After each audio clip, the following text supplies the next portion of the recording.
Beleza, pessoal, boa noite. Vamos começar aí a nossa aula de hoje. É a nossa aula de número 2.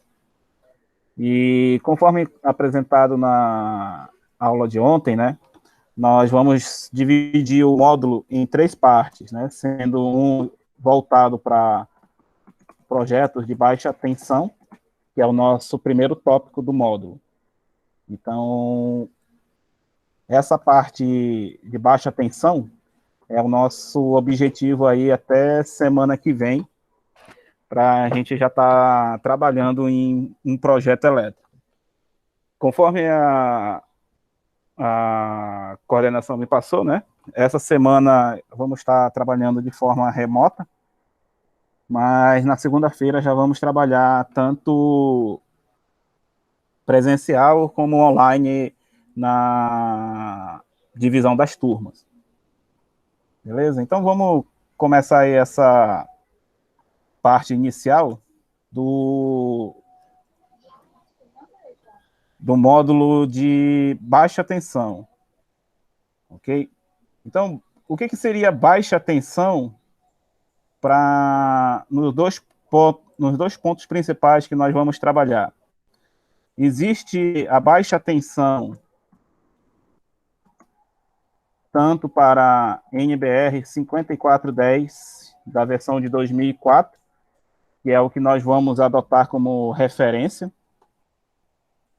Ok, pessoal? A NBR, só relembrando aí, ela é uma norma brasileira. Ela é uma norma brasileira, ela foi disponibilizada pela ABNT. Só lembrando aí, pessoal, que for entrando, deixa o microfone no mudo, mas assim que for surgindo dúvidas e perguntas, podem se sentir à vontade em perguntar. Lembrando que a ABNT, né, é a nossa associação, né, brasileira de normas técnicas. Então, tudo que for relacionado a NBR, quem faz a gerência dessas normas é justamente a ABNT. A NBR 5410, ela trata das instalações elétricas de baixa tensão. E conforme ela é definida em todas as diferenças de potencial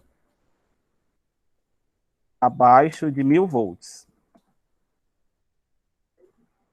Mais 1000 volts em corrente alternada e abaixo de 1500 volts em tensão contínua. Ok, pessoal? Já não sei se todos já sabiam dessa informação, mas a NBR 5410 ela traz esses dois informativos aí para a gente estar trabalhando com baixa tensão. Quando a gente estiver trabalhando em média tensão, já vai ser outra norma, eu não estou lembrando agora a numeração dessa norma de cabeça, mas essa norma a gente vai estar trabalhando quando a gente estiver em projetos de subestação. Se não me engano, é 5319, uma coisa assim. Na semana que vem eu confiro aí direitinho para a gente estar trabalhando certinho com essa norma. Beleza? Então, isso daqui é a parte introdutória sobre que norma nós vamos seguir, né? Então, tudo que for relacionado a baixa tensão, vamos estar trabalhando aí com a 5410. Professor, Primeiro motivo, né? Pode perguntar, irmão. é o seguinte, é uma dúvida. A respeito daquela avaliação que o senhor passou ontem, a gente pode entregar, assim, eu imprimi o papel, entendeu? O PDF, eu posso tirar uma foto e mandar como arquivo pelo e-mail para o senhor, né? Pode ser, irmão. Aquela avaliação, aquilo ali é só para eu conhecer como que está aí essa parte teórica Não, não, pois do é só conhecimento para de o senhor, vocês aí. é só para o senhor começar, né? Aí pode tirar uma Isso. foto e mandar, né? Positivo. Pode ser dessa forma sim. Beleza, então. Valeu, professor. Beleza. Retornando a essa parte da nossa NBR, né? A NBR 5410, ela vai nos definir algumas coisas. Então, quais são essas definições, né?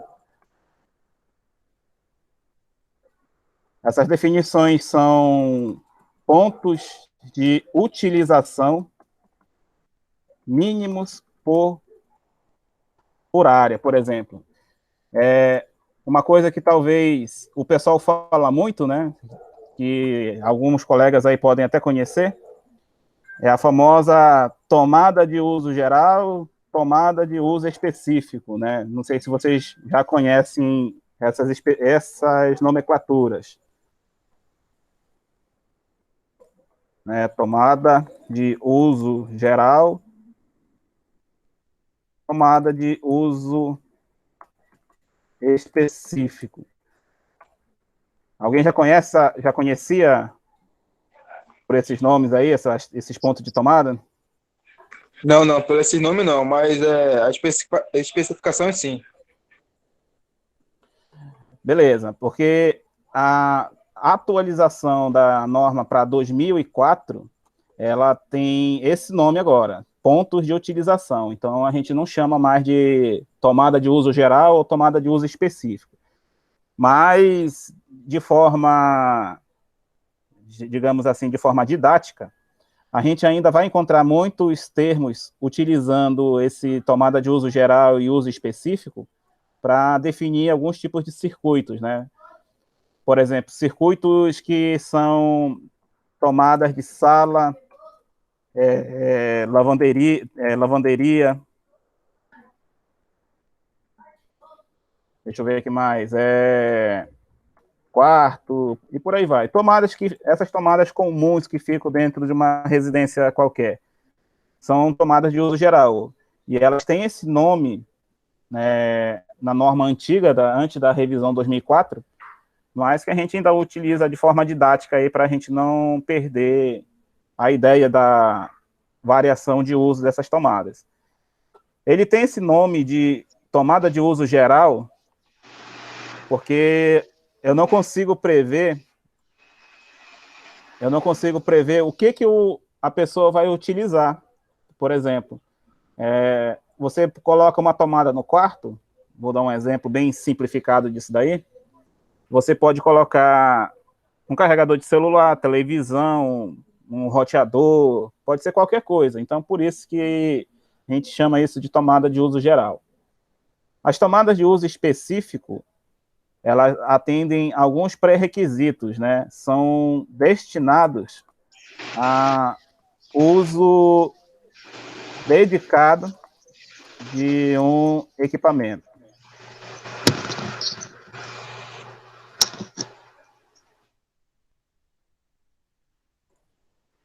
Ok, pessoal. Então, tudo que for dedicado a uso de um só equipamento, ou ainda tem uma definição complementar, que ela diz assim, ou uso virtual exclusivo. O que seria um uso virtual exclusivo? Você vai colocar uma tomada em que, por exemplo, você vai usar só para o micro-ondas, por exemplo. Mas você tirou o micro-ondas do lugar. Mas aquela tomada continua exclusiva para qualquer outro aparelho que atenda às especificações que referencia a uso específico.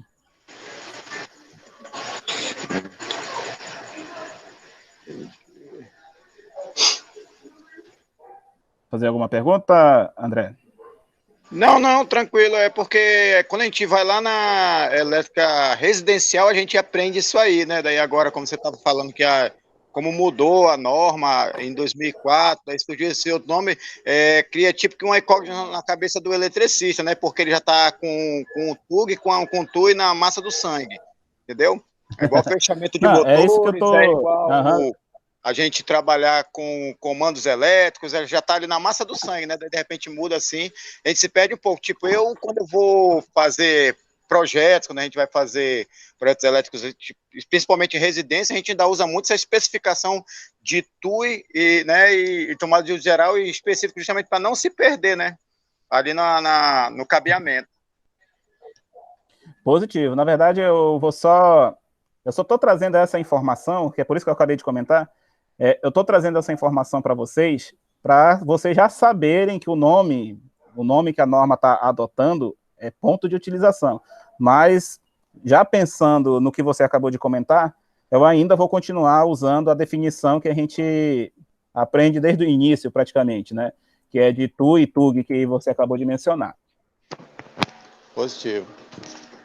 Beleza?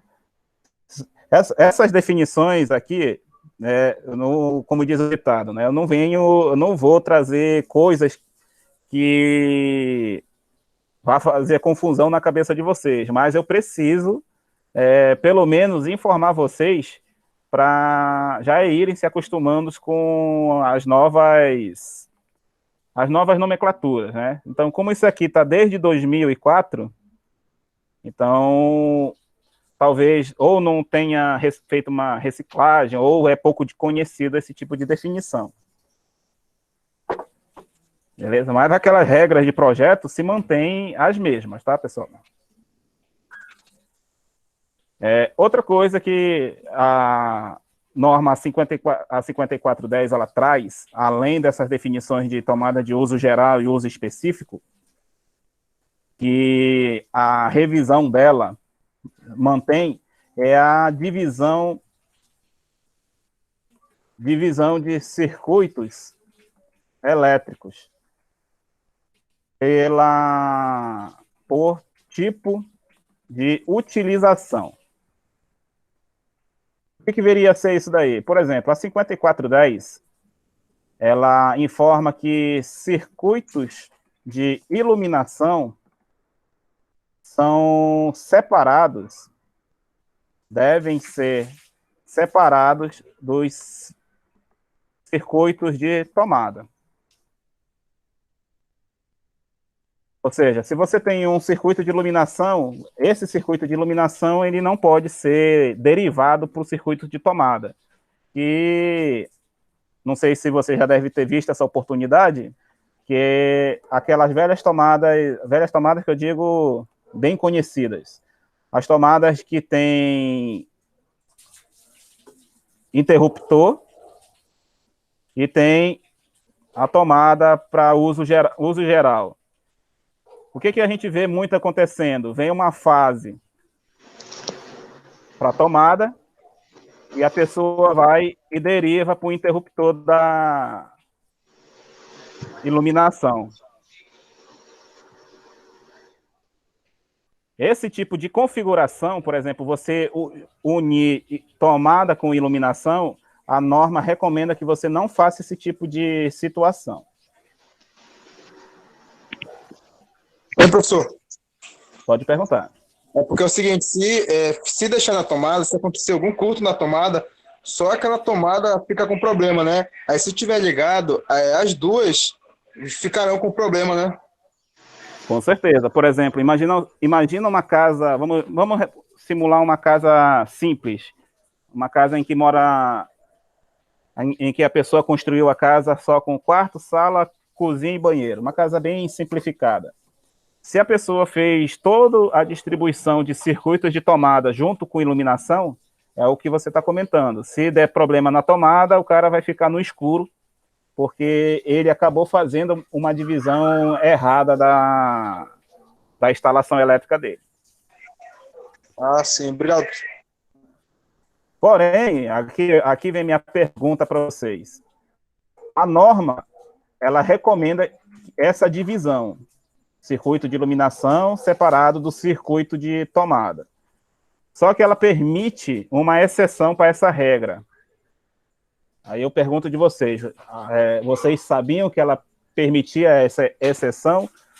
E sabe quais são essas condições que ela permite essa exceção dessa regra aí? Desconheço, professor, não sei não. Positivo. Então, eu vou fazer um desenho, um croquis aqui, dessa residência aí que a gente está comentando. Vamos dizer que aqui é o quarto.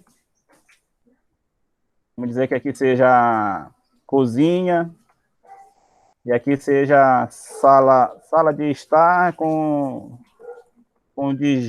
janta. Aquela sala padrão americano. Se você fizer um circuito de iluminação com 4 pontos de tomada aqui, quando você fizer essa divisão, todo o circuito de iluminação que vai partir do quadro, essas simbologias aqui estou fazendo um pouquinho apressado, mas depois a gente vai comentar aqui sobre essas simbologias. Toda essa iluminação, vamos dizer que eu chamei de circuito 1. Então, se eu tiver circuito 1 para iluminação e aqui eu tiver uma tomada,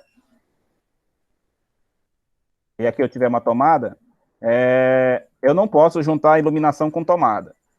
Porém, vamos dizer que você fez 2 circuitos de iluminação. Vamos dizer que esse lado do quarto com essa parte da sala é um circuito 2 de iluminação. E esse circuito 2, ele não ultrapasse 16 amperes de corrente. Então, esse quarto aqui, vamos dizer que é um quarto suíte, ele vai ter um ponto de iluminação. A não ser que a pessoa queira utilizar esse banheiro no escuro. Então, alternativamente, você pode abrir uma exceção, que a NBR permite, você utilizar esse circuito 2 de iluminação para, eventualmente, alimentar uma tomada que esteja lá no banheiro, por exemplo. Né, que a norma prevê uma tomada dentro do banheiro. Então, essa tomada que está lá dentro do banheiro, a norma permite que você derive da iluminação, desde que ela não ultrapasse esses 16 amperes aqui que ela prescreve. Professor, mas no caso, então, se acontecer o curto-circuito nessa tomada do banheiro, vai ferrar toda a iluminação, de todo jeito, né? Mas aqui, ó, só que ela prevê essa situação aqui, ó. Circuito 2, ela vai ficar sem iluminação desse lado superior aqui, ó. Eu estou circulando em vermelho. Então, no caso, esse 2 ia ter outra ligação pro quadro, né? Não igual como tá aí, né? Não. Vem 2 circuitos distintos de iluminação. Beleza, tá. Beleza? Então, esse daí é um ponto em que a NBR 5410, ela permite fazer junção do circuito de iluminação com o circuito de tomada. Ok? Então, esses pré-requisitos que eu estou apresentando aqui para vocês, está tudo constando na 5410. No nosso grupo lá do WhatsApp, ontem eu coloquei à disposição de vocês a norma 5410 e o livro do Hélio Creder, que fala sobre instalações elétricas. O capítulo de projetos elétricos é o que a gente vai estar mais utilizando, né, porque é o capítulo principal do módulo, e também lá ele vai trazer bastante informação de quantas tomadas nós vamos utilizar aqui dentro dessa área, quantas tomadas na cozinha, que potência nós vamos adotar. Ok, pessoal? Alguma dúvida? Por enquanto, essa parte aqui é só uma parte introdutória, só uma breve explicação aí. Tudo certo aí, professor. Então, vamos lá para o que seria o principal dessa introdução. Não esqueça de colocar o microfone no mudo, colega. Quais são os pré-requisitos, que é o nosso objetivo hoje? Quais são os pré-requisitos para desenvolver projetos em baixa tensão?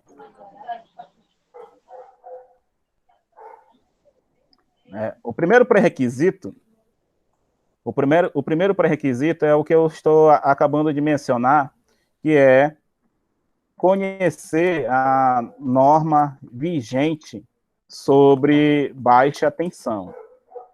E no nosso caso aqui, é a nossa NBR 5410. Então, conhecer essa norma, ela é fundamental para saber desenvolver um projeto elétrico, as potências necessárias, as áreas que a gente vai estar adotando. É claro que a norma, ela tem, acho que ela tem mais de 200 páginas, é um pouco complicado tentar ler e dizer assim, agora já sei fazer um projeto. Aqui a gente vai fazer um passo a passo para tentar reconhecer o que a norma diz e tentar adequar ela para a nossa realidade de projetos. Então, o primeiro requisito é conhecer a norma sobre baixa tensão. O segundo pré-requisito é conhecer a área de aplicação do projeto a ser desenvolvido. Como assim? Imagina que você vai atender um cliente em que ele quer, por exemplo, montar uma sala e que ele diz assim, eu quero que você monte essa sala e distribua as tomadas.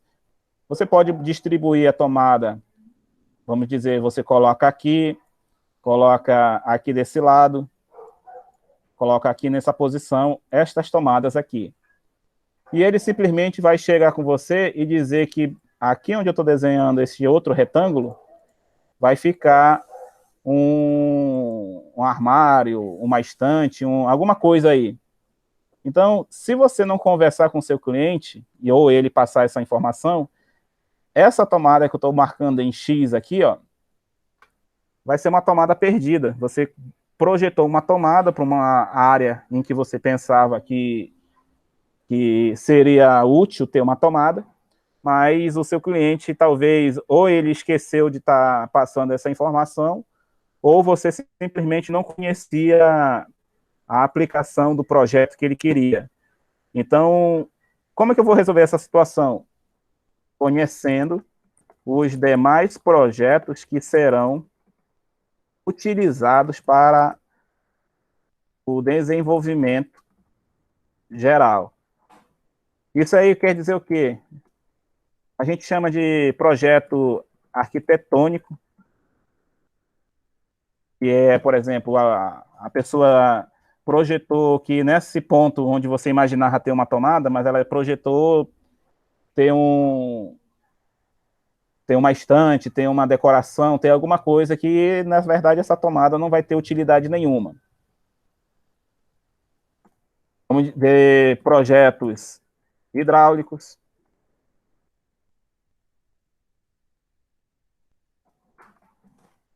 Por exemplo, não sei se alguém aqui já teve a oportunidade de trabalhar na construção civil, e na construção civil a gente vê muito tubulação de elétrica conflitando com tubulação de encanação hidráulica, né, de água. Professor, pode falar, irmão. Eu queria lhe perguntar, porque eu já trabalhei na área de elétrica, na construção civil, e muitas vezes o projeto chegava na nossa mão, mas quando o dono do apartamento ou da casa chegava, ele trocava totalmente o projeto, né? Totalmente, assim, o andamento do projeto. Isso que eu queria perguntar, porque a norma fala de metragem para tomadas, né? Especificando distância de uma para outra, mas dependendo da vontade do cliente, isso aí pode ser mudado sem problema algum? Com certeza. O que a norma diz? Ela pede o mínimo necessário. Por exemplo, vamos dizer que essa sala que eu estou mostrando aqui, ela, lá naquelas contas que a gente vai ver mais para frente, ela diga que precisa de 3 tomadas. A norma diz lá, se não me engano, para a sala, uma distância de 5 metros de perímetro.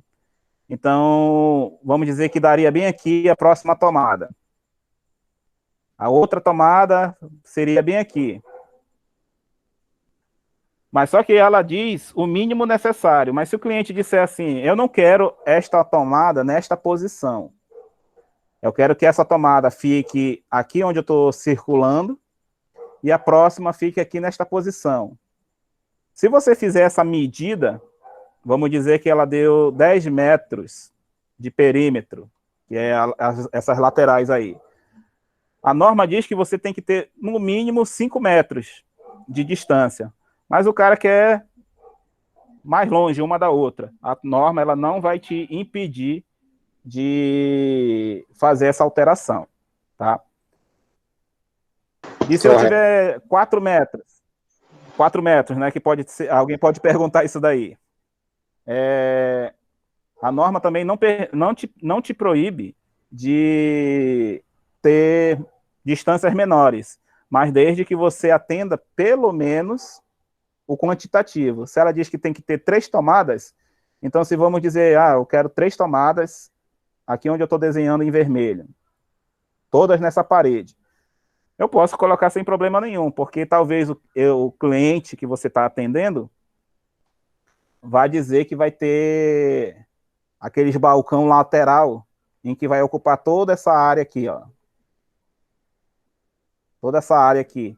Então não vai fazer sentido ter tomada aí nesse canto.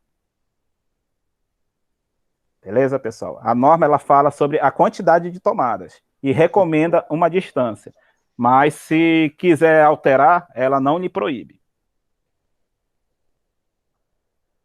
Beleza? Eu trabalhei na Capital Rossi e via muito esses conflitos, principalmente com hidráulica.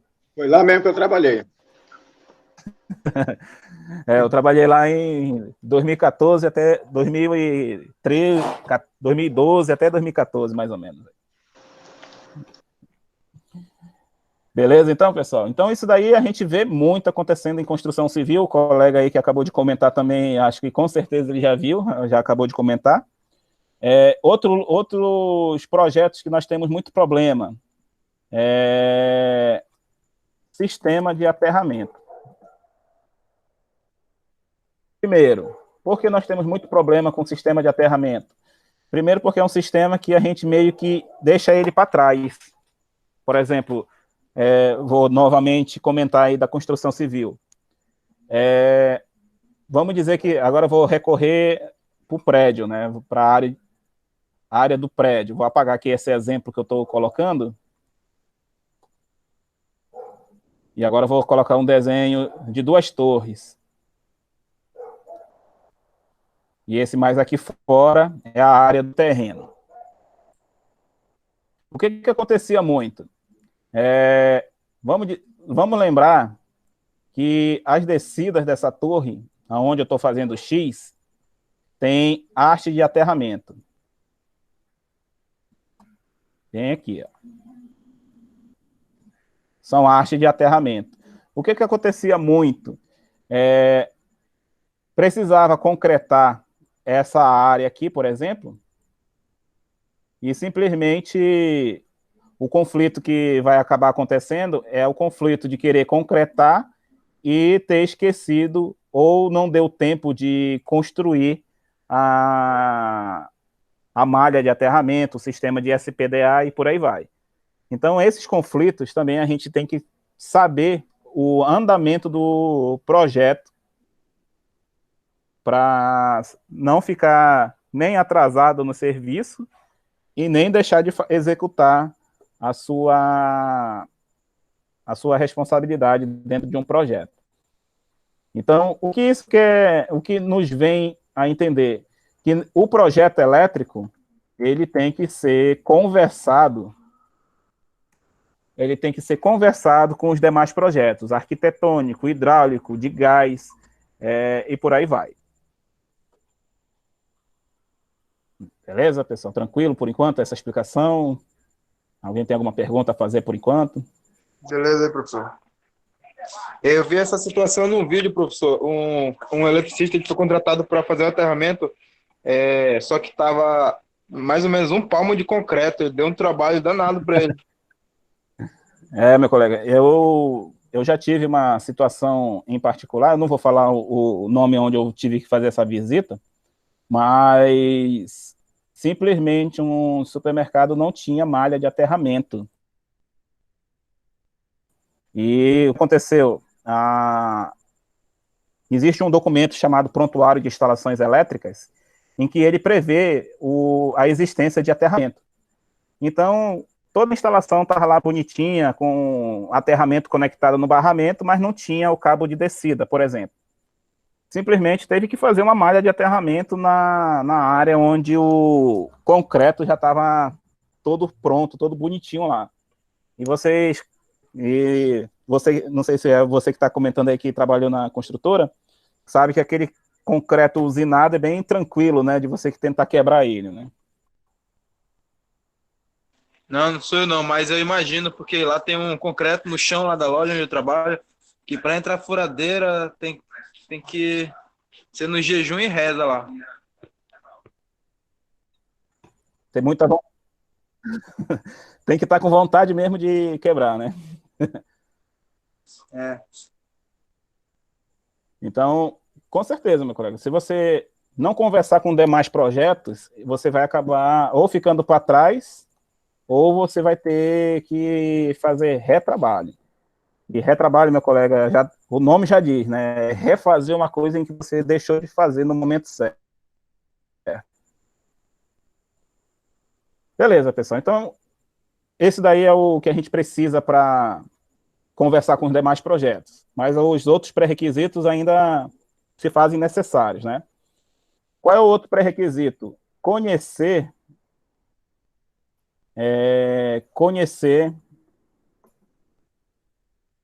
os procedimentos de escolha e proteção elétrica e dos condutores elétricos. Como assim? Nós temos, por exemplo, disjuntores.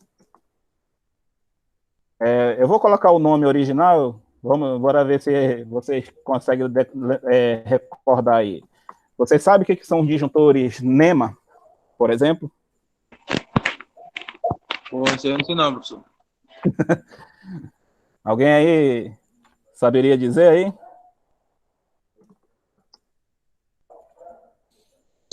Também não, professor. Nem imagino. E o outro tipo de disjuntor, eu vou já revelar aqui, e o modelo DIN. Porra, piorou, professor. Então, vou começar aqui a parte propriamente dita do nosso módulo.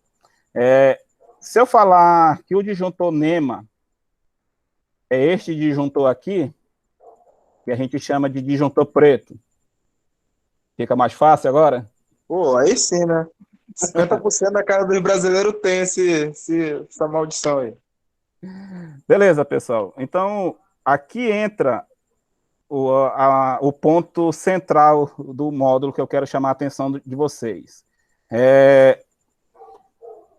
Quando a gente estiver falando de disjuntores, nós devemos saber reconhecer o nome real deles, né? Não chegue com seu cliente e diga, vá comprar aquele disjuntor preto, que eu sei que já ninguém compra.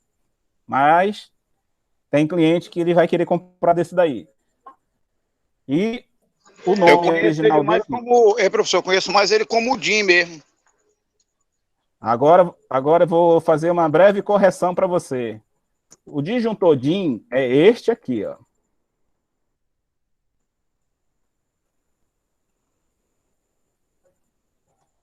Que a gente chama de quê? Disjuntor Siemens, né? Que o pessoal popularmente chama ele.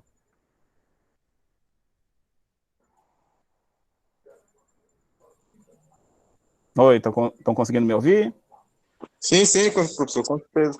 Pode continuar. Tá. Que ficou todo silêncio, eu pensei que fosse a minha internet que tinha saído aqui. Tá, pessoal? Então... Tá dando falha. Tá com dando muita...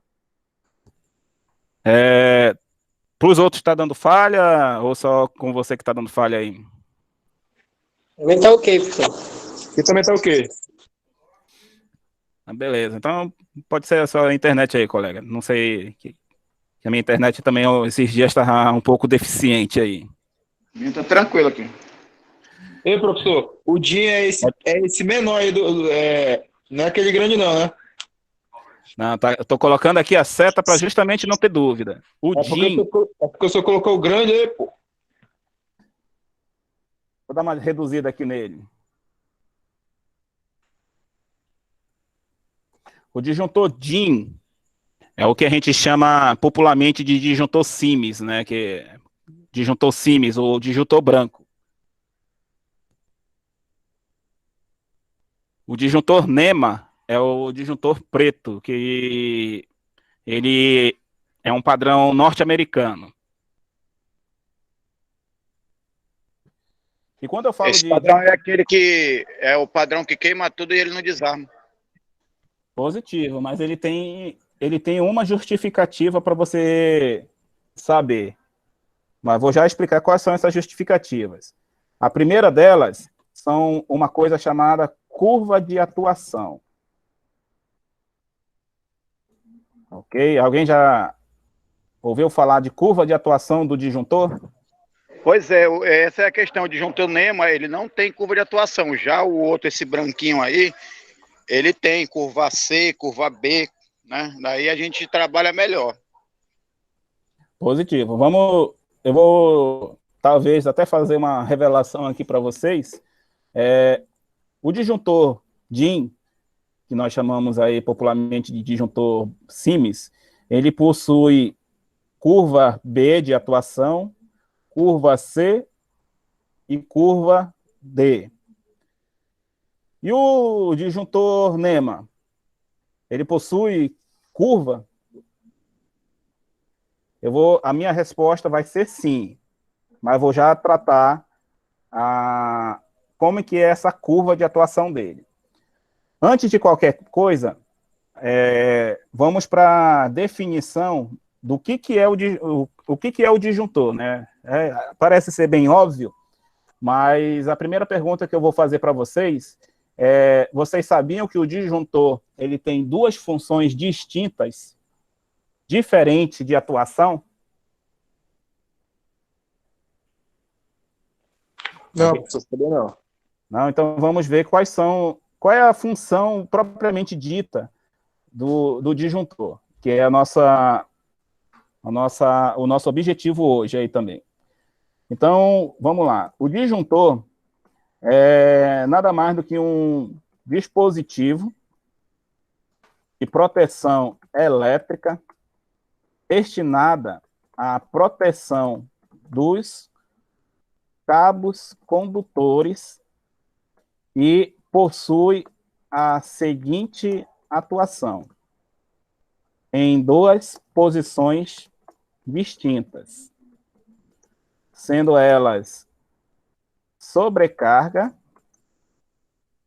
e a outra curto-circuito. A pergunta que eu faço agora para vocês: qual é a diferença de sobrecarga e qual é a diferença de curto-circuito? Sobrecarga, professor, eu acho que tem a ver com quando o disjuntor assim, recebe uma corrente elétrica acima daquela que ele não suporta. Sobrecarga. Curto-circuito tem a ver com aquecimento? Vou dar oportunidade para mais um tentar aí. Curto-circuito, professor, talvez seria quando o cabo começou a esquentar e tem outro lado do lado dele começou a esquentar, os dois se fundiram aí acontece o curto-circuito. Ainda não é isso. Acho que sobrecarga é elevação de tensão no cabeamento. E, na verdade, sobrecarga ela acontece na tensão nominal. Ou seja, não tem variação de tensão.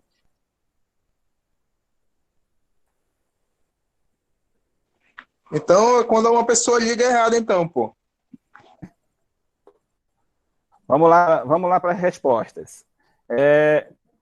Vocês devem ter ciência que o disjuntor, por exemplo, você vai comprar o disjuntor, ele tem valores, né? Então, Vamos dizer que vamos comprar um disjuntor de 10 amperes.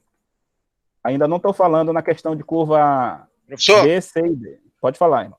deixa eu lhe falar, eu vou ter que sair agora aí da aula, porque eu estou indo para o trabalho, tá? Se eu puder passar aí depois para nós, aí eu agradeço. A aula está sendo gravada. Aí no final da aula eu coloco o link para você poder assistir mais tarde. Tá bom, agradeço. Beleza, pessoal. Então vamos dar sequência. Vamos supor esse disjuntor de 10 amperes. Se eu colocar uma carga de 8 amperes, ele vai desarmar? Ele vai desarmar, professor, talvez quando ele for ligado, entendeu? Porque quando um motor, no caso, ele é ligado, às vezes a gente medindo chega a 15, dependendo do motor, chega a 15, 14, entendeu? Bem rápido e baixo, entendeu? Aí o disjuntor, o que eu vi, ele não desarmou, porque foi bem rápido. Mas se demorasse esses 14, 15 amperes, eu acredito que ele ia desarmar na hora, entendeu? Positivo. Isso aí que você comentou está relacionado às curvas de atuação, que já é o tópico que vamos já começar a falar sobre ele. Mas na corrente nominal, esses 8 amperes, eles não vão desarmar esse disjuntor nas condições normais. Só que vamos dizer o seguinte, vamos tomar como exemplo esse motor aí que você acabou de comentar aí. Vamos dizer que esse motor começou a travar rolamento, começou a apresentar falha de manutenção, a gente fez aquele velho ditado, comprou o motor e nunca botou para fazer um reparo nele. E ele começou a operar... Professor? Com 11 amperes. Pode perguntar aí. Olha, desculpa aí, escuta só, esse exemplo que o senhor está dando aí, no caso, está relacionado à sobrecarga, é isso? Isso, sobrecarga. Então, tá, então, pode continuar. Ok. Então, agora eu faço a mesma pergunta. Esse disjuntor de 10 amperes, ele está com uma carga de 11. Esse disjuntor ele vai desarmar? Talvez ele desarme, professor. Se ele tiver, talvez ele desarme sim. Acho que sim. Agora eu vou fazer Na corrente Agora eu vou nominal. fazer a pergunta. Por que você está dizendo talvez? O que lhe deixa na dúvida de não desarmar? Porque tem alguns quando ele está novo, eu acredito, né? Não sei, eu posso estar enganado. Quando ele está novinho, o disjuntor, se der 11, se for 10, se der 11, ele dispara na hora. Mas se ele tiver velho, eu acredito que ele não identifique com facilidade como se ele tivesse novo, entendeu? Mas eu posso estar enganado. Então, hoje você vai... Como, não sei se você é cristão, mas existe uma palavra que diz assim, até hoje você era inocente. A partir de agora, você não será mais inocente já sabendo da verdade. Então, vamos lá. Todo disjuntor, ele possui uma coisa chamada curva de não atuação. Curva de não atuação. O que isso quer dizer? Que ele vai tolerar um certo limite de corrente, mas ele não vai desarmar, mesmo ele estando acima da corrente nominal dele. E como é que eu calculo essa curva de não atuação? É a corrente nominal do disjuntor vezes 1,13. Isso aqui é padrão de fabricação de disjuntor. Então, vamos fazer essa conta agora aí, essa conta do disjuntor aí. Qual seria o valor dessa curva de não atuação do disjuntor? Fazendo essa conta aí, ó, qual é o valor do nosso disjuntor? O nosso disjuntor do exemplo, 10 amperes. Então tá aqui, ó, corrente nominal do disjuntor. 10 vezes esse 1,13. Então, aqui a gente vai ter 11,30 amperes. Então, esse disjuntor de 10 amperes, novo ou velho, em 11,30, qualquer corrente que tiver nesse valor, ele não vai desarmar. Ah, valeu, professor.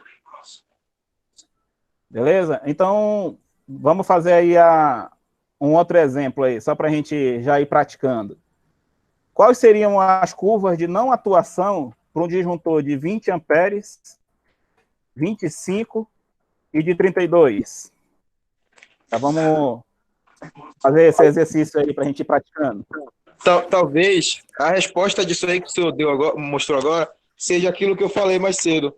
Se na hora que liga o motor, se der 25 rápido e baixar logo, ele não dispare. Mas, porém, se aparecer lá 25 e continuar 25 durante o tempo, ele dispara na hora. Eu acredito que seja isso. Eu vou lhe dizer que você está no caminho certo. Você está no caminho certo. Realmente, o disjuntor, ele tem tolerância para certo picos de corrente para determinadas cargas, principalmente motor. Motor, com certeza, não vou tirar sua razão. Motor, quando a gente liga, ele tem um pico de corrente. Isso aí você está completamente certo. Então, se eu já sei que ele tem esse pico de corrente, eu tenho que escolher o meu disjuntor que vai suportar esse pico de corrente. Aí que vai entrar as definições de curva de atuação, curva B, curva C e curva D. Essa curva de não atuação, vamos dizer que seria o antes dessas curvas B, C e D. Então, vamos dizer que esse motor de 11 amperes, ele vai dar um pico de 8 amperes, desculpa, que é o exemplo que o original, esse motor seria de 8 amperes. Vamos dizer que ele tem uma corrente de partida de 30 amperes. Então, ele tem que dar esse pico de 30 amperes rápido o suficiente para não deixar o disjuntor desarmar. Mas ele está correlacionado às curvas B, C e D. Ok? Essa curva de não atuação, vamos dizer que seria a curva que o disjuntor, a tolerância do disjuntor. Porque você pode colocar um disjuntor de 10 amperes e a sua carga vai variar entre 10, 10.1, 10.2. Ele tem que desarmar imediatamente? Talvez não, porque ele pode ter uma tolerância para não atuar naquela curva, naquele valor logo acima do nominal dele. Vem descrito, professor, no disjuntor, essa curva de não atuação, normalmente vem escrito nele? Ou é a gente mesmo que já tem que já deixar, no caso, calculado, antes de comprar? Antes de comprar, você já tem que conhecer. Por isso que eu comecei perguntando se vocês conheciam pelo nome os disjuntores. Essa curva de não atuação, ela já é característica da fabricação do disjuntor. Entendi. Então, todo disjuntor ele já vem nesse tipo de padrão de curva.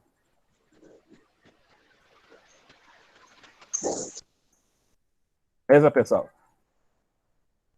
Então, eu vou colocar um desenho aqui. Não sei se vocês já tiveram a oportunidade de ver esse desenho que eu vou colocar. Eu estou só procurando o desenho certo aqui para não confundir nossas cabeças aqui. Ei, professor, aconteceu lá na loja, está acontecendo um problema desse, entendeu? A nossa evaporadora, uma delas, está com esse problema, ela está desarmando. Aí a gente vai comprar, já botou na lista para comprar. O padrão de implantação era de 10, mas só que como está dando esse problema e está desarmando, a gente vai botar um de 20, sabe? Para suprir essa necessidade. Mas por que você vai colocar o de 20, colega? É porque eu acredito que então, como eu sou auxiliar, eu não mando em nada, entendeu? Quem manda é o engenheiro lá, o supervisor. Ele vai comprar um para colocar porque tá desarmando quase todo dia. Então, ele pode estar quebrado, eu acredito, ele pode estar velho, porque faz uns 4 anos a implantação da loja, desde esse disjuntor, ele pode estar velho, pode estar precisando de um novo, entendeu? Eu diria isso se a instalação tivesse 10 anos, porque, por padrão, a gente tem que garantir uma instalação elétrica por 10 anos no mínimo. Então, se ela tem 4 anos apenas, talvez tenha um erro de dimensionamento aí do disjuntor. Abrindo um abre aspas aí, você sabe quantos BTUs é essa evaporadora aí, esse ar-condicionado? Pô, não sei, professor. Não sei lhe dizer agora, mas eu posso, se acontecer outra aula desse tipo, eu posso procurar amanhã, aí eu trago as informações para o senhor, tá? Já pode trazer, que eu já estou lhe antecipando que a aula amanhã ainda vai ser online. Pô, beleza, então. Professor, Tá? Pode perguntar aí. Quem fala é o William. Pode falar aí, William. William Lima. Então, pois é, que o nosso amigo falou aí, às vezes pode ser, tá dando sobrecarga, acrescentaram mais equipamento nesse cabeamento, né? Porque quando coloca um disjuntor assim, para ele vir disparar assim, provavelmente é sobrecarga, botaram mais equipamento, mais um cabeamento, estenderam mais, aqueceram mais, porque o disjuntor ele tem vida útil mais ou menos de 8 a 10 anos, né? Com certeza, com certeza. Para poder ele romper toda a barreira dentro dele. Como está novo, isso daí pode estar sendo sobrecarga no cabeamento do disjuntor, né? Com certeza. A pergunta, eu vou até dar uma pausa na questão dessa explicação aqui. A pergunta principal de vocês como eletrotécnico é saber qual a potência de qualquer aparelho. Você prestou atenção que a pergunta que eu fiz, quantos BTUs tinha esse ar-condicionado? Porque a partir da quantidade de BTUs, eu sei calcular quantos watts ela vai ter, qual é a corrente que ela vai demandar, para poder escolher o disjuntor correto. Qual é o cabo que vai usar, né? Com certeza. Beleza? Então, por exemplo, aquelas fórmulas lá de eletricidade básica, que, por exemplo, potência é tensão vezes corrente vezes o fator de potência. E para sistemas trifásicos, né? Eu vou colocar entre parênteses, mas é raiz de 3 aqui, tá? Vou desenhar aqui. E seria raiz de 3, tensão, corrente e fator de potência. Aquelas fórmulas lá de eletricidade básica vão ser bem utilizadas aqui, porque tudo isso daí vai remeter a quê?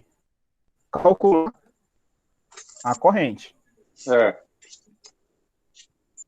Beleza? E se for falar de motores, né, ainda vai acrescentar aqui o rendimento. Então, o segredo para qualquer instalação elétrica é saber qual a potência de qualquer aparelho.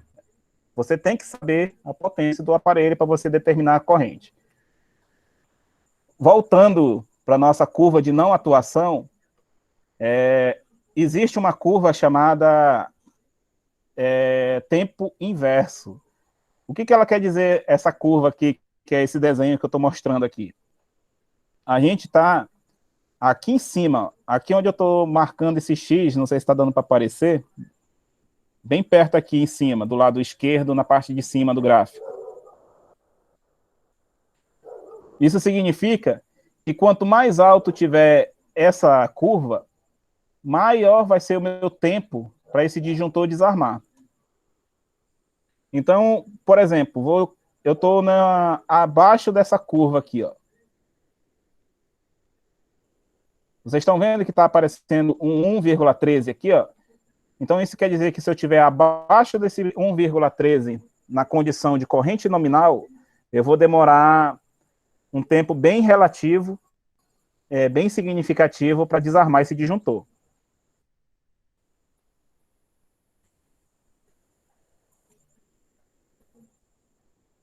Então, eu deixei a pergunta aqui em cima, né?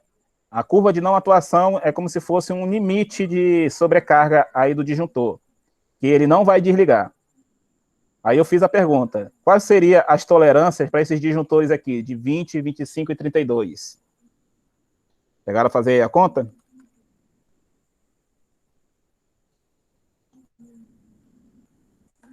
Então, por exemplo, no disjuntor de 20, ele vai ter uma tolerância para até 22,6 amperes, por exemplo. Para o de 25, ele vai ter uma tolerância de 28,25 amperes, e para o de 32, 36,16 amperes. Então, isso significa que esse disjuntor de 20, ele vai até 22,6, sem necessariamente desligar o disjuntor imediatamente.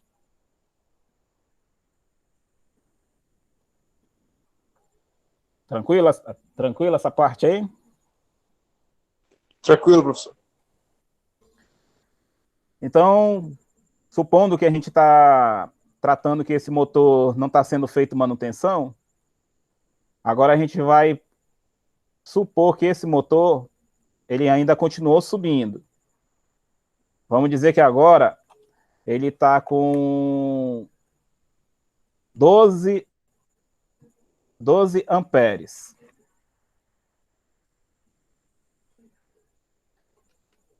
Então, a pergunta que eu faço, ele vai desarmar agora?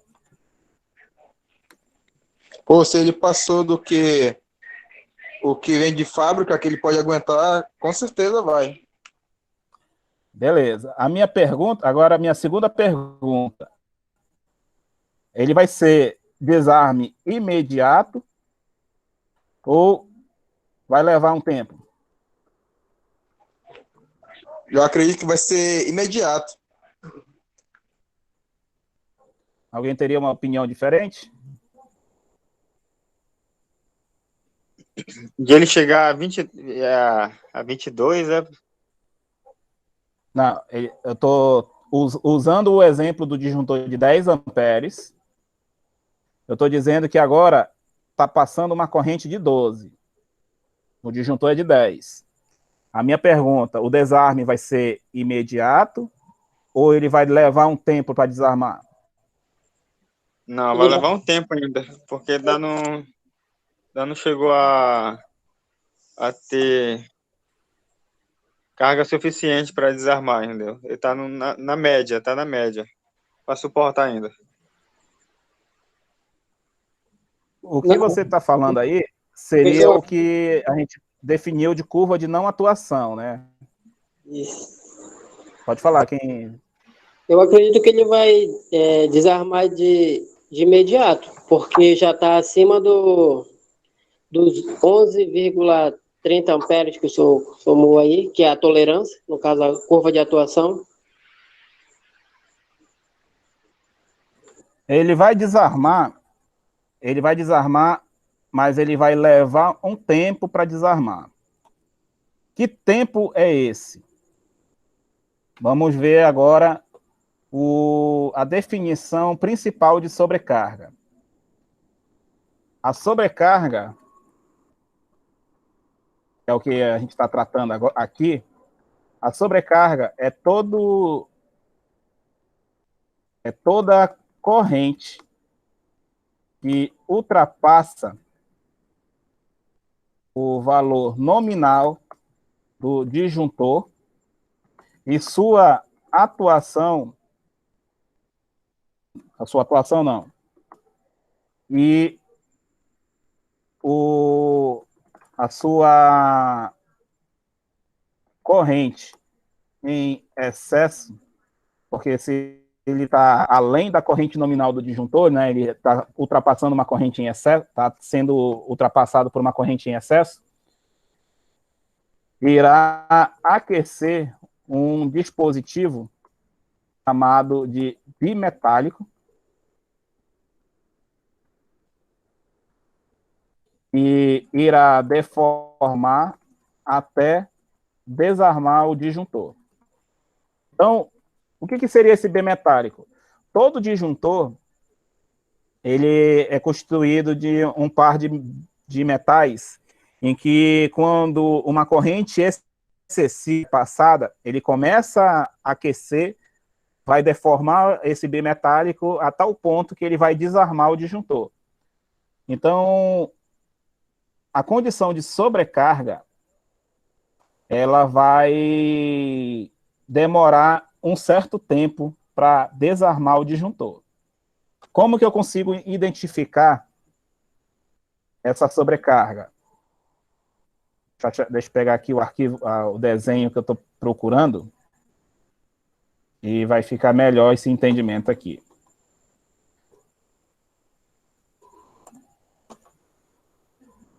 Só um minutinho que eu estou baixando aqui. Pode falar aí enquanto isso.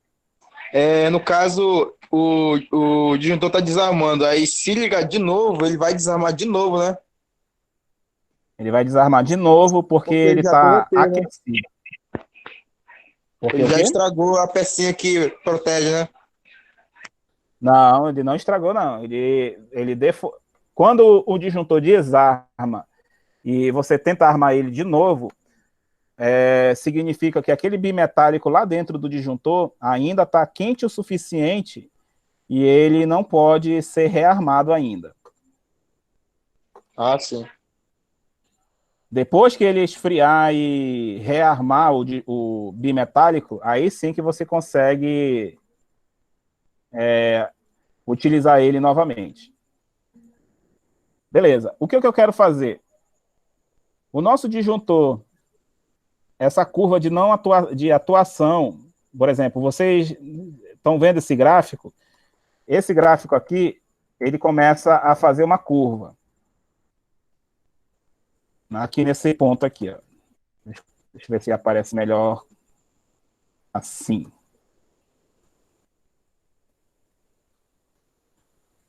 Estão vendo essa região que eu estou circulando aqui, ó? Sim, sim. Essa região é o que a gente chama de região de sobrecarga. O nosso disjuntor que nós estamos utilizando como exemplo é um disjuntor de 10 amperes. E ele está sendo percorrido por uma corrente de 12 amperes. Então, a pergunta que eu faço é a seguinte: quanto de corrente a mais está passando em relação a esse disjuntor de 10 amperes? Se você pegar esse disjuntor, essa corrente que está passando de 12, e dividir pelo valor do disjuntor, nós vamos achar esse valor de 1,2. Correto? Correto. Consegue ver que bem aqui, ó, tem esses números aqui? 1, 1,5, 2, 3, 4, por aí vai? Sim, sim. Então, vamos dizer que esse 1,2 esteja bem aqui, ó. Vou até copiar esse desenho sem essa anotação que eu fiz.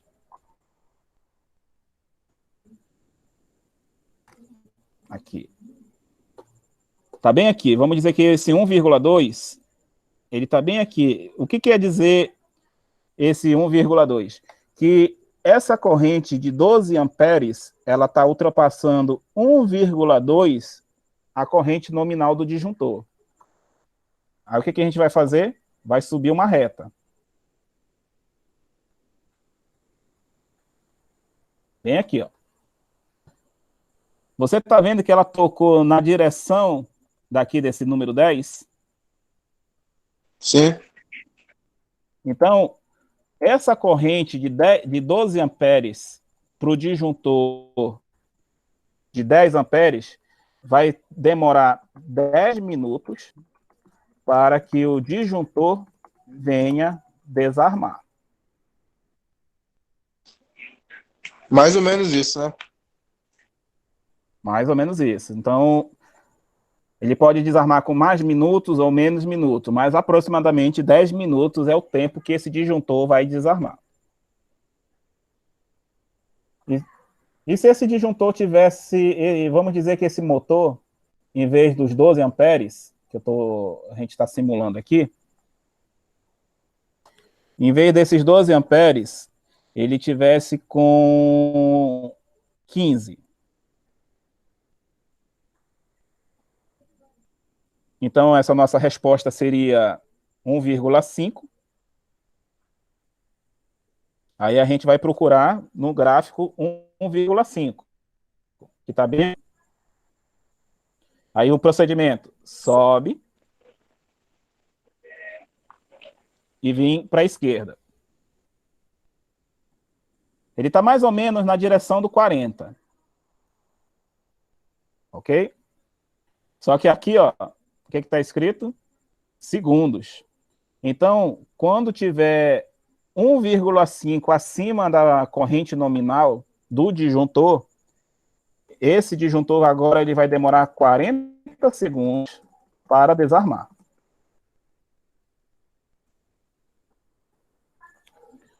Aí vai entrar aquele conceito que você falou, colega. Quanto maior for o pico de corrente, ou seja, quanto maior for essa sobrecarga, mais rápido o meu disjuntor ele vai tentar desarmar. Só que aí, no caso, se ela for bem rápida, ele não desarma, né? Ele não vai desarmar. Por quê? Porque ele está dentro da curva que a gente chama de sobrecarga. Ele está dentro de uma região que o disjuntor vai dizer assim, não, eu vou aguentar esses 15 amperes só por um tempo, mas ele pode desarmar daqui a pouco, se ele não sair dessa Se ele continuar com esses região de 15, né? sobrecarga. Isso. Então, vamos fazer uma continha bem básica. Vamos lembrar que o nosso caso é que a corrente nominal é 8 amperes, né? Estão lembrados aí, né, que eu considerei 8 amperes nominal. Vamos dizer que esse motor, vocês lembram dessa relação aqui? IP e N? Alguém ainda lembra? Pô, essa aula aí, não lembro não. Começando a lembrar. Estão vendo aí que a gente vai precisar de bastante conceito aí, né? De motores aí, né? Mas não se preocupe não que eu vou dar esse auxílio aí para vocês. O que quer dizer IP e N? Todo motor, ele tem uma corrente de pico que, quando dividido pela corrente nominal dele, resulta em um número qualquer aqui. Esse número qualquer, eu estou supondo que seja 4,5. Então, qual é a corrente de pico, que é isso que eu estou calculando aqui, ó? Qual é a corrente de pico para esse motor de 8 amperes, considerando IP e N 4,5? O que você vai fazer? Você vai pegar IP, o IN está aqui embaixo dividindo. Então, ele vai passar o quê? Multiplicando. IN vezes o 4,5. Bem, se a minha corrente nominal é 8 amperes, e eu vou multiplicar por 4,5, a minha letra não está muito bacana porque eu estou usando o mouse para digitar, eu não estou digitando no teclado. Mas acho que está dando para entender aí. Se eu multiplicar 8 por 4,5, nós vamos ter 36 amperes de corrente. Mas essa corrente é a que a gente chama de corrente de partida, né? Corrente de pico. É a corrente que, naquele instante, o disjuntor vai... O disjuntor não, desculpa. O motor vai atingir 36 amperes e depois ele volta para os 8 amperes, que é a corrente dele nominal. Vamos fazer... Agora a gente vai fazer o seguinte.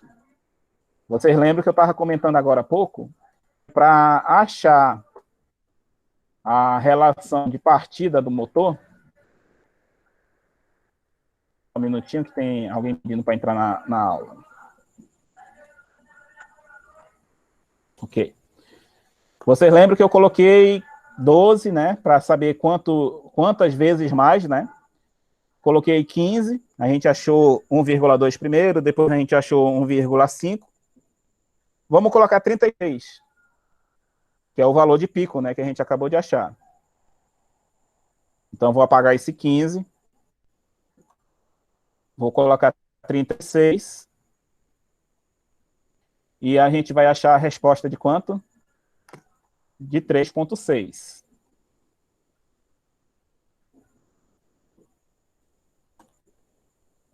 Tranquilo até aí? Ou dúvidas? Tranquilo, professor? Alguém está naquela dúvida que diz bem assim, não estou entendendo nada? Se sinta à vontade de falar, meu colega. Beleza. Aonde está esse 3,6 aí, ó? Ele está bem aqui. Vou até colocar em azul mais esticado aqui embaixo. Estão conseguindo ver aí? Sim, sim. Qual é o procedimento que a gente vai fazer? Ele tocou aqui embaixo e vai para a esquerda, né? Ele está bem aqui embaixo, ele não está no zero. Ele está... Qual é o tempo que ele está atuando? Entre 0,01 segundo e 0,02 segundos.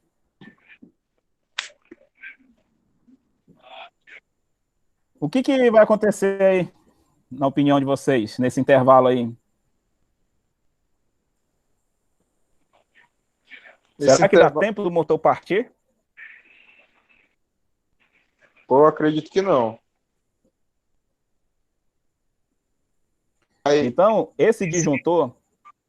Pode falar aí a sua opinião aí. O que Não, acha que vai não, acontecer aí? continua aí, professor. Eu acredito que fez assim, ó, que alguns motores, quando vão ligar, eles dão primeiro um pico, aí desligam, aí o segundo, aí desliga de novo, aí o terceiro ele vai com tudo, entendeu? Que tá esquentando, eu acredito. Pois é, se ele estiver esquentando, ele está na curva de atuação de sobrecarga. Vai chegar um momento que ele vai desarmar ou então o teu disjuntor vai queimar. Aí você perdeu a proteção do disjuntor. Mas beleza. A pergunta que eu faço, será que nesse intervalo de 0,01 e 0,02, será que não dá tempo do disjuntor desarmar? É um tempo muito rápido isso daí para tentar ligar. Pô, não sei não, professor. O que vai acontecer aqui é que agora vocês viram que até 3 vezes ele vinha fazendo o quê? Ele vinha descendo essa curva, né? Vou colocar em amarelo, não, acho que vai dar para... Não deu para aparecer. Deixa eu ver aqui que cor dá para aparecer. Acho que o vermelho mesmo. Laranja aqui, ó. Até aqui onde está esse número 3, ele vinha meio que fazendo essa curva aqui, né? Ele vinha fazendo essa descida, ó. Só que quando ele chegou nesse número 3, o que aconteceu? Ele desceu imediatamente. Então, até essa curva, até antes dele descer, ele está na curva de atuação de sobrecarga. E quando ele faz essa descida abrupta, agora o disjuntor está na curva que a gente chama de curto-circuito. Ou seja, enquanto a sobrecarga ela demora um tempo para desarmar, ou seja, ele vai aquecer o bimetálico, ele vai demorar um tempo, o curto-circuito, o desarme dele é imediato. Então, esse motor, o que está acontecendo com esse motor? Esse motor, o disjuntor que está escolhido para ele está incorreto. Eu estou utilizando, não está aparecendo aqui a letra, mas esse disjuntor aqui, que vai de 3 vezes a 5 vezes, é um disjuntor de curva D. Ou seja, esse disjuntor de 10 amperes, curva B, para esse motor, ele não é o disjuntor adequado para ser utilizado com ele. Seria o disjuntor curva C, professor? Vamos colocar o disjuntor curva C agora para analisar. Deixa eu colocar aqui o gráfico dele. Só não esqueça de colocar o áudio aí no mudo, colega.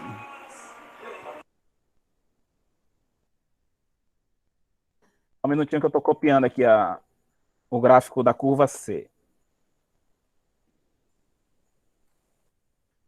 Beleza, está aqui o gráfico da curva C. O que mudou agora aqui, ó? Lembra que a descida instantânea não estava aqui no número 3? Sim, estava sim. Agora, na curva C, a descida instantânea está aqui, ó, no 5. Então, e o cálculo, como é que fica? O cálculo continua o mesmo. O disjuntor é disjuntor 10 amperes, só que agora ele é um 10 amperes, curva C. O mesmo cálculo que a gente fez para saber quantas vezes mais essa corrente de 36 amperes, a gente mantém a conta. Então, o resultado de 3,6 ainda continua. Aonde que está 3,6 aqui, ó? Entre aqui o número 3 e o número 4, correto? Aí eu vou fazer aquele procedimento de subir aqui, ó. Ele tocou na curva e agora eu vou para a esquerda. Ele está aqui na direção do 4. 4 o quê? 4 segundos. Então, se eu acabei de mencionar que nessa descida ele está na sobrecarga, então ele vai demorar quanto tempo? Na curva C, ele vai demorar 4 segundos.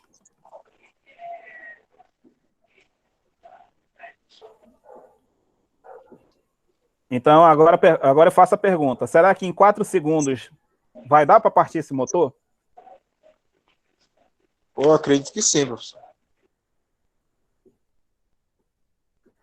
Então, agora sim que a gente está começando a falar sobre curva de atuação, curva de disjuntor. Ou seja, se eu tivesse colocado um disjuntor curva B, olha o tempo de atuação, 0,1 segundo, 0,01 a 0,02. Ou seja, ele estava na região de curto-circuito, ou seja, de desarme imediato. Agora, na curva C, ele vai demorar o quê? Ele vai demorar 4 segundos para partir esse motor. Por isso que o colega aí que falou que está desarmando o disjuntor e você vai colocar um disjuntor de 20, não é o recomendado para fazer essa situação. Porque, professor, então, eu vou até utilizar. Pode falar aí. Então, no caso, a gente colocou um disjuntor aqui de 10, né? Se ele está demorando 4, então, no caso de 20, vai demorar o dobro, então, né? Vamos fazer esse exercício aí. Eu vou apagar agora o disjuntor, beleza? Vamos colocar o nosso disjuntor. Vou fazer a situação que vocês vão fazer lá. Qual é o disjuntor novo? Disjuntor de 20. Então, vou apagar aqui essas respostas, né, que não tem nada a ver com o que a gente está calculando agora. A pergunta que eu vou fazer, todos têm calculadora científica? O tema está guardado ali na Quem não gaveta. tiver... Já digo para vocês que a calculadora científica vai ser amiga de vocês até o nosso último dia de módulo. Beleza, colegas. Então, vou fazer aqui a conta. 36 amperes, porque a partida do motor, ela não muda. O que mudou aqui foi o quê? O disjuntor. Deixa eu apagar esses 10 minutos aqui, que esses 10 minutos não tem mais nada a ver com o que a gente está falando. Então, se eu pegar 36 amperes da corrente de partida e eu coloquei agora um disjuntor de 20 amperes, e eu estou considerando curva C, essa divisão aqui vai dar 1,8. Vamos olhar onde que está 1,8. Tá bem aqui, ó. Entre 1,5 e 2. Vou subir aqui e vai aqui para o lado esquerdo, ó. Ele está me indicando 20. Então, se eu mudar o disjuntor para 20 amperes, ele vai demorar 20 segundos para desarmar.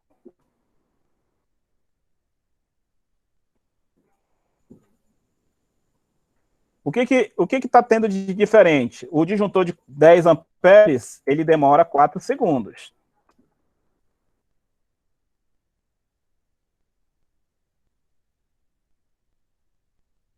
O que, na opinião de vocês, seria melhor? O que desarma em 4 segundos ou o que desarma em 20? Então seria interessante o de 4, né? O de 4 segundos, porque se demorar 20, vai que dá um problemão aí, né? Isso, então, por isso, colega, que eu perguntei por que vocês vão trocar o disjuntor, se o disjuntor não... A simples troca do disjuntor não é a solução adequada para o que vocês querem fazer lá. Então, no caso, eu acredito que, como eu estava tipo assim numa reunião, entendeu? Que acontece com frequência. Eu estava especulando essa situação antes de analisar o problema, né? Então, no caso aí, professor, Como só assim? teria que trocar a curva do disjuntor, né? Mantendo 10 amperes, mas porém curva C, né? Curva C. Positivo. Então, aí que entra a definição de curva C e curva B. Aí que a gente começa a entender para que ela serve, né, professor? Onde aplica, né? Positivo. Então porque muitas vezes, né? Não esqueça de colocar aí no mudo aí, colega, só para relembrar aí. Então, muitas vezes, você vai comprar um disjuntor, aí o vendedor diz assim, só tenho curva B, eu só tenho curva C. Aí, muitas vezes, a gente pode, simplesmente só por não conhecer, né? Não ter esse conhecimento, aí você vai dizer, não, pode, tanto faz, eu quero curva B, mas só tem C, eu vou colocar C assim mesmo. Mas, na verdade, você está piorando a condição de partida do... A partida não, a condição de tolerância do disjuntor. Então, professor, Então, por exemplo... Pode se falar aí. se no caso a implantação colocar o disjuntor de 10 amperes, então tem que verificar qual se é curva A, curva B ou curva C, para comprar um igual, né? E colocar, né? Correto, colega. Não é, por isso que quando você falou o colega falou esse cenário, eu falei assim, olha, a elevação do disjuntor, trocar por um disjuntor maior, não é a solução correta. Valeu, professor. Então, beleza? Por isso que a gente percebe muito isso em motores, porque motor, ele tem essa corrente elevada na partida dele. Só que essa corrente elevada, ela não pode demorar muito, não. Ela tem que partir o motor e já voltar para o nominal. Então, a escolha correta aqui é em função da corrente nominal. Pode falar aí. O senhor disse que a elevação do disjuntor, nesse exemplo aí, não é mais a confiável. No caso, seria na curva, né? Colocar um do meio. Na curva de atuação. Isso, mas um disjuntor no caso que ele queria botar de 20 amperes, não é a solução para esse exemplo, mas para alguns exemplos, como o menino disse mais cedo aí também, o William, assim, sobre mais equipamento que colocaram, pode ser que funcione, né? Ou também, ou deveria trocar só a curva de atuação? Aí que vai entrar aqui a gente ainda está, só para a gente recapitular, né? A gente ainda está na parte de que a gente está falando da aula de hoje, né? Dos pré-requisitos de projeto, né? A gente ainda está falando sobre a escolha da proteção. Mas o quarto tópico é escolher o cabeamento certo. Então, tão importante quanto você escolher o disjuntor certo, você tem que escolher o cabeamento correto. Então, por exemplo, mais um motivo para eu falar aqui que a simples troca do disjuntor não é a solução correta. Porque você tem que saber qual é a carga real que você está tendo. Porque se você trocar por um disjuntor mais alto, por exemplo, já vou até tocar logo nesse tópico aí, que é o nosso quarto tópico, para a gente fazer a separação aqui para não fugir do foco. Qual seria o nosso quarto tópico? Escolher o condutor correto em função da carga e proteção elétrica escolhida. Tá? Eu só estou anotando aqui porque daqui a pouco eu ainda vou voltar sobre proteção. Ainda tem mais coisas de proteção para falar. Porque a NBR 5410, tá? Ela tem uma definição de escolha do cabo em função do disjuntor. Como que você vai escolher o cabeamento? A corrente de projeto, que ele chama de IB, ela tem que ser menor ou igual que a corrente nominal do disjuntor. E ainda, ela bota mais um complemento. Essa corrente do disjuntor, ela tem que ser menor ou igual à corrente do cabo. Então, vamos fazer aqui uma comparaçãozinha rápida.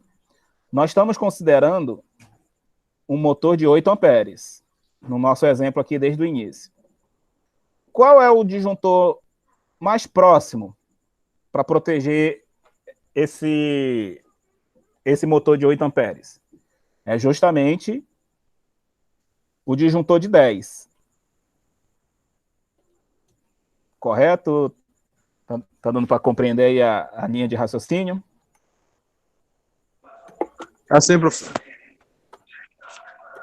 Então, qual seria o condutor adequado para esses 10 amperes aqui?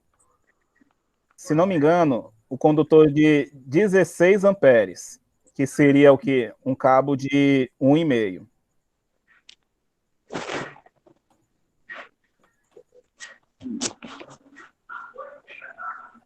Ok? Então, como que seria essa minha escolha? Primeiro, defino quanto que é a minha corrente nominal, ou seja, meu motor tem 8 amperes.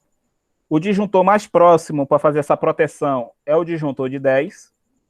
E o cabo de 1,5, ele suporta até 16 amperes. Mas vamos dizer que eu adotei essa solução aqui. Coloquei um disjuntor de 20 amperes. Simplesmente só troquei o disjuntor.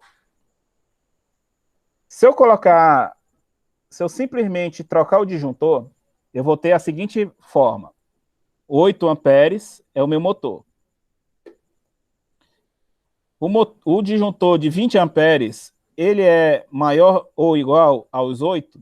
Positivo, ele vai me atender sim, sem problema nenhum. Só que o que vai me impedir?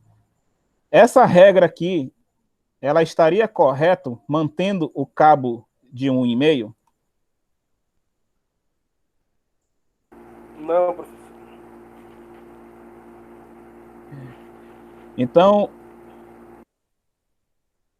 Então, essa parte aqui, dessa fórmula que eu estou apresentando para vocês, que mais na frente a gente vai tratar com mais calma, ela é a regra principal para você escolher o disjuntor e escolher o cabeamento. Então, o disjuntor de 10 amperes é o correto, porque ele está acima do motor. E está correto porque ele está abaixo da corrente máxima do cabo. Aqui não, se eu fui lá e simplesmente, eu vou trocar só o disjuntor. Eu vou colocar um disjuntor de 20.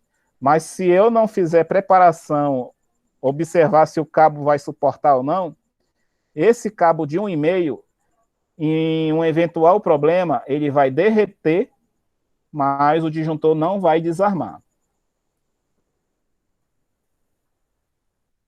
Eu acho que vocês já devem ter visto esse tipo de situação acontecer em algum momento aí. Por isso que eu tenho uma questão, né, professor? Ver a situação geral, né? Desde cabo, disjuntor, motor, no caso aí. Com certeza. Essa situação daqui de baixo, ó, é o que pode acontecer aqui nessa foto aí que eu estou colocando. Ó.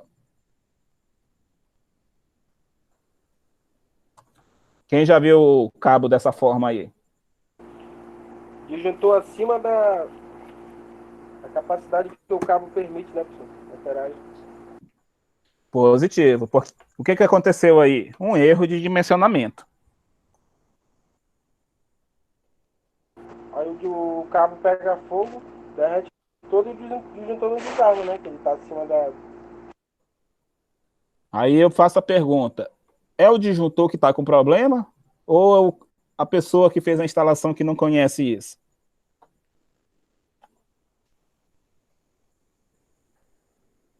A pessoa que não tem um conhecimento, né? Positivo. Então, essa situação de estar desarmando, a pessoa diz assim, está derretendo o cabeamento. Não, está derretendo porque o disjuntor está errado. Não tem meio termo, né? Não tem choro, né? Se o cabeamento tá derretendo, o cabeamento está aquecido, o cabeamento está N coisas, e o disjuntor não desarmou, não fez a proteção, pode ter certeza que houve um erro de dimensionamento do disjuntor.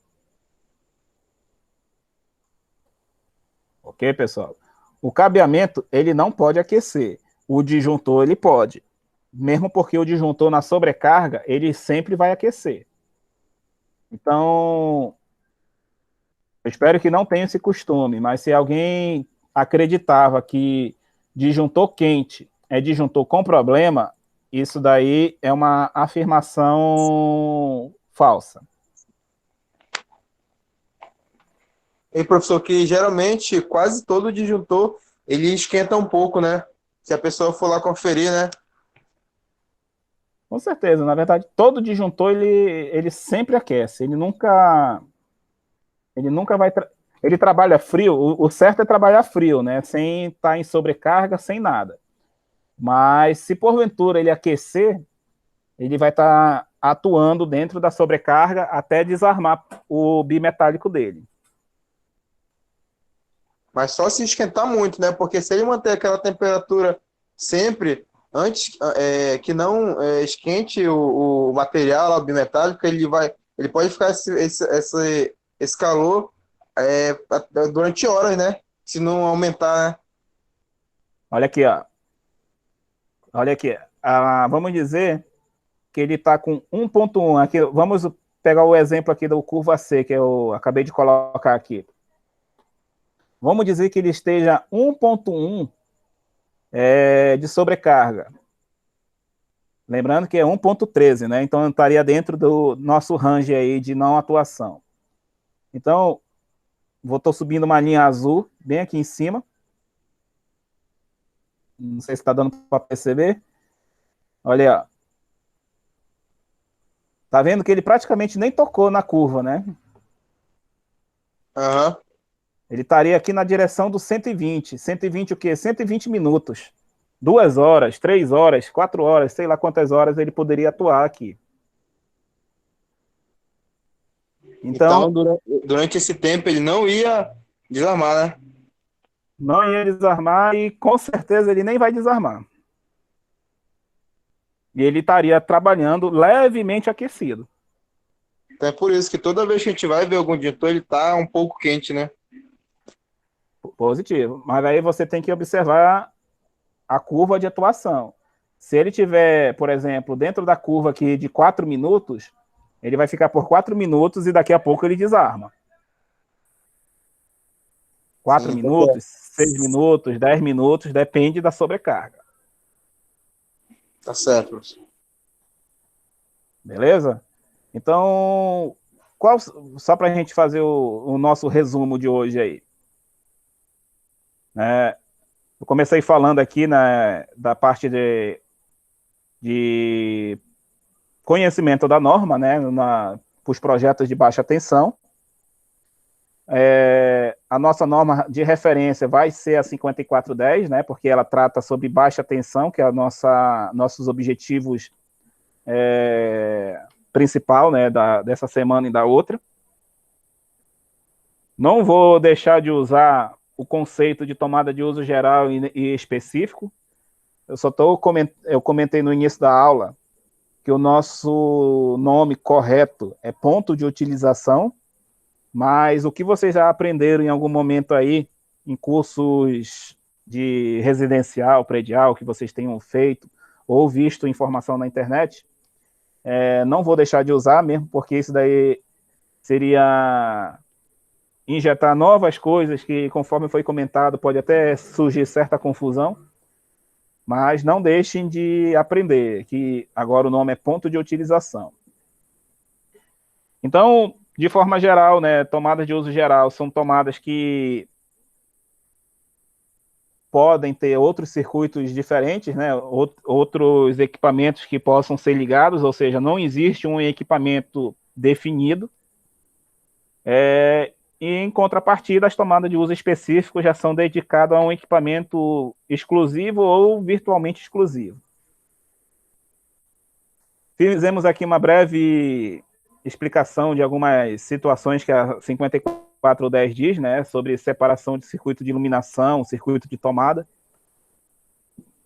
Comentamos aqui sobre a exceção dessa regra, né, que a regra ela diz que ele não pode ser circuito único para iluminação. Então, esse exemplo que eu coloquei aqui de 2 circuitos de iluminação, e desde que ele não ultrapasse os 16 amperes, eu posso utilizar iluminação tomada junto, que é a única exceção que a NBR 5410 prevê. E começamos a comentar aqui, né, sobre os pré-requisitos para desenvolver um projeto em baixa tensão, que é justamente conhecer a norma, conhecer os outros projetos que estão envolvidos. Falamos aqui sobre os disjuntores NEMA e disjuntores DIN. E falamos aqui sobre as curvas de atuação e sobre a escolha do cabeamento. Esse daí é a nossa, vamos dizer, introdução geral sobre definição de disjuntores e cabeamento. Eu tenho uma apostila pronta da outra turma que eu fiz, vou só mudar o nome dela para a turma de vocês, em que eu já falo esse passo a passo de como dimensionar tanto o disjuntor como o cabo, e eu vou deixar disponível aí para vocês no nosso grupo de WhatsApp. E na nossa aula de amanhã, nós vamos começar a falar sobre simbologias, como reconhecer essas simbologias dentro de um projeto elétrico. E o colega aí que falou sobre o ar-condicionado aí, com certeza deve ser um ar-condicionado grande, né? Daqueles cassete trifásico. É esse modelo aí ou é um outro modelo mais simples?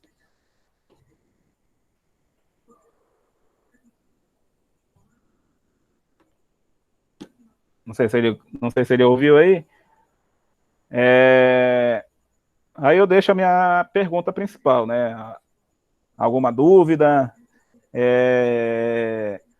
Se algum colega aí já viu coisas que nem imaginava ser dessa forma, se já tem alguma novidade que ele já possa agregar aí. Momento aí de eu ouvir vocês também um pouquinho.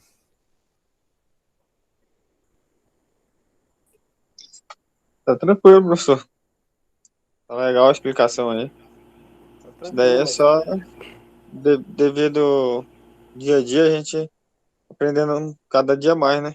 E essa apostila aí, quando o senhor tiver tiver trocado o nome, tudinho que se eu colocar, eu vou abrir até para dar uma estudada aí. Verificada legal mesmo. Tá? Se tiver o colega aí trazer essa informação de quantos BTUs, né, principalmente essa conversão que a gente vai utilizar muito, né, de saber quantos BTUs Professor, vão equivaler. Pode falar. amanhã eu vou verificar essa informação, tá bom? Porque também eu posso ter me equivocado, eu posso, eu posso ter misturado as informações, sabe?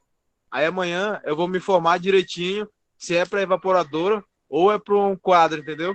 Aí eu vou trazer para o senhor as informações corretas, porque se tiver o problema e não tiver as informações corretas mesmo, fica complicado, né? Com certeza. Não tem como adivinhar, não. É igual o cara chegar com o carro com problema na oficina e dizer pro mecânico, olha, tá com problema. A primeira pergunta que o mecânico vai dizer é de qual? Eu digo, não sei, te vira aí para descobrir. Né? Beleza, amanhã eu vou verificar e vou pegar as informações certinhas. Aí eu trago pra gente aí de vendar esse problema aí, tá bom? Beleza.